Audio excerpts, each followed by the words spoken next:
ግልጽ ነው ብዬ አስባለሁ። ይሄ ታይም ለእኔ በጣም ከባድ ነው ከምንም ጊዜ በላይ ማለት በዚህን ታይም ማስተናግዳቸው ብዙ አይነት ስሜቶች፣ አዳዲስ ስሜቶች አሉ። እነዛን ስሜቶች ራሴን ማኔጅ እንደማድረግ እንደመቆጣጠር ወይም ደግሞ በምፈጠረ እርሻቸው በጣም እኛ ህይወት ላይ ምንም አይሰሩም። በቃ ሁሉንም ነገር እንዳልተፈጠረ እርሻቸው ተዋት። መሄድ ከፈለገች እኮ ትሄድ። አታስጨንቃት። አስጨንቃት እኮ አይደለም እዚች ጋር የምታስቀረት አይደል? ኤፍሬም ምን እያልክ ነው?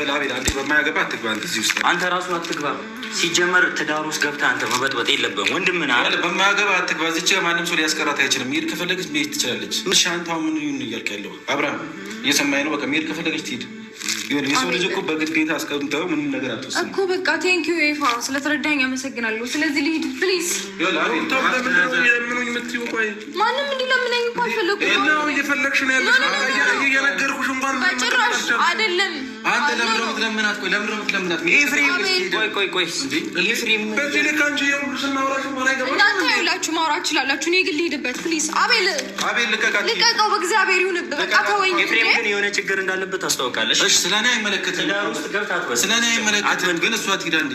ይሄ ሁሉ እንዲፈጠር ያደረኩ አቤል አንተ ነህ። በቃ ሁላችሁም አንዴ ዝም በሉና እኔ ልሂድ ፕሊዝ። ሻንጣው ልቀቅልኝ፣ አለበለዚያ እሄዳለሁ።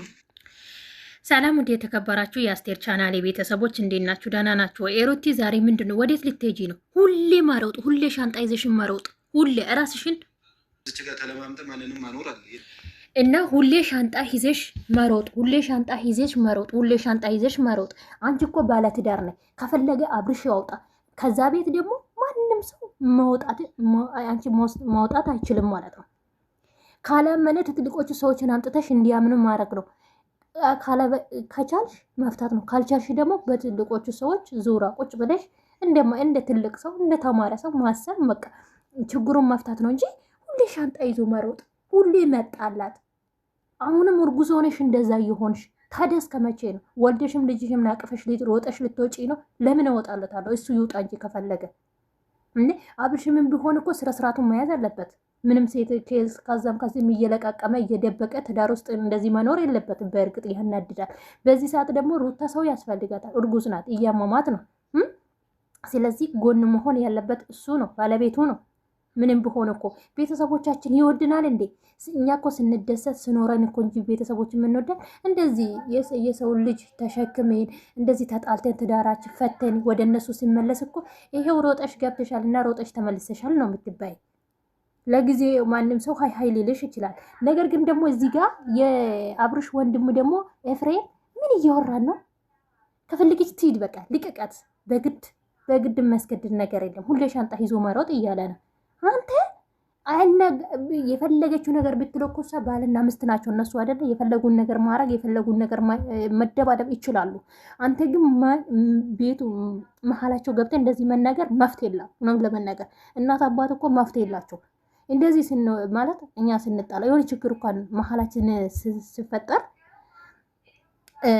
ማለት ቤተሰቦች ላስታርቁ ለምን ልጆች ብሎ ሊቆጡን ይችላል እንጂ በዚህ ልክ ትሄድ ልቀቀው የምትለው ፍሬም ለምን ማለት ከቻልክ እኮ ዙራውን ሰውን አስጠርተህ ትልቆች ሰዎችን አስጠርተህ ችግሮቹን መፍታት ነው እንጂ ለአንዱ መዳላት የለም። አሁን አንተ እያዳላህለ ለወንድህም ነው። ለወንድምህ የምትናገረው ነገሮች በቃ እኔ እንጃ ሩታን እንደማትፈልገው ነገር እያስመሰልክ ማለት ነው እንዴ። ጥፋቱ አይደለ እንዴ? ሜሴጁን አይተሃል አይደል? መጀመሪያ እሱ ራሱ አብርሽ አልሄድኩም ብሎ መልሶ ደግሞ አልጻፉም ብሎ መልሶ ጽፍ ያለው ብለዋል። እሺ እሱ ተገኝቶበታል። ያ እንኳን ቅብብር ይሁን ምንም ቢሆን እኔ እንጃ እንደዚህ መናገር የለብህ። ሩቲና አብርሽ ደግሞ እኔ እንደ ሕፃን ልጅ ነው የሚያደርጋችሁት። ሰው በቃ እናንተ መሀላችሁን ማለት መለያየት ሲመጣችሁ እናንተ ክፍተት ትፈጥራላችሁ ቶሎ ብላችሁ ማለት ነው። ዝም ብሎ ለኖርማል ነገር የተቀመጣችሁ ነው የምትመስሉት እንጂ ለትዳር ለነገ የተሳሰበው ነገር እኮ ተሰለ ነገር እንዴት ነው በአንዴ ማለት አብርሽም ፍንፍን ሩታም ፍንፍን እንዴ! ይሄ እኮ ያስጠላል ከምር ስነግራችሁ ማለት ነው። ምንም ማስተማራ የሌለ ለነገ ለህይወታችሁ እናንተ ተስፋ የለውም ማለት ነው። እንደዚህ አይነት ነገር እዴ ጻድጅ ሆናችሁ እኮ እናንተ ጭራሽ ማለት ነው። ሩቲ ደግሞ እኔ ደግሞ ሞታለሁ እንጂ እሱን አውጣለሁ እንጂ አልወጣም ከቤት። ሁሌ ከቤት መውጣት። ከዚህ በፊት ከቤት ወጣሽ ስንት ነገር እንደተፈጠረ ታውቂያለሽ፣ በምን መከራ እንደተስተካከለ። አሁን ደግሞ በዛ ላይ ጻን ልጅ በሆድ ይዘሻል፣ እርጉዝ ነሽ። ምን ልታደርጊ ነው? ወኔ በቃ በልባችሁ እኮ ቆርጣችሁ አትቆርጡም። ዝም ብሎ በቃ መጣላት ትወዳላችሁ፣ ግን ያስጠላል። ዛሬ ሩታ የት እንደምትሄደው አላውቅም። ግን ደግሞ አቤላ እውነት ለመናገር የሁለቱም ጎን ሆኖ ለማስታረቅ ይፈልጋል። እውነት ለመናገር ይሄ ልጅ ከዚህ በፊትም መሀላቸውን ገብቶ በጣም ነው የሚጥረው። ግን ደግሞ ማለት ነው እውነት ለመናገር እነሱ ዩኒ በቃ የምናገሩ ቃላቶች የሚሰጡ ለዚህ ልጅ አይገባም። ከወንድሙ ራሱ እየተጣለ ነበረ። ሩታ ራሱ መልሳ በአንተ ምክንያት ነው ይሄ ሁሉ አለችው። እሷ እኮ ቅር ተመካከሩ፣ አንቺ እርጉዝ ነሽ እኮ አብርሽ በዚህ ሰዓት አንተ ነው የምታስፈልገው እያለ ነበር አይደል እንዴ? ምን አደረገ ይሄ ልጅ? እንደውም ሩታ የመለሰችለት አንተ ጥፋት ነው ስለ ቅር ስላለችው ነገሮቹን አስተካክል ስላለ። እውነት ለመናገር አንዳንድ ጊዜ የዋ ስትሆኑ ሰውን በቃ ወኔም ጥሩ መንገድ ስትወስዱ ሰው ደግሞ በክፉ መንገድ ነው የሚወስዳችሁ። ስለዚህ እኔ እንጃ አላቅም፣ በጣም ነው ከፋኝ። እኔ እንጃ እንደዚህ ስትናገሩ። ሩታም ደግሞ ዛሬ ብድቅ ብለሽ ከቤት ስትወጪ ያስጠላል። ሁሌ ከቤት ውድቅ እንዴ! የራስሽን ኑሮ ኑሪ ከራስ እንዲ ጉድ እኮ ነው። ለምን ከቤትሽ ትወጫለሽ? ለማን ትተሽ ነው የምትወጪ? መስተካከል ነው መሮጥ ነው መፍት የምሰጠው።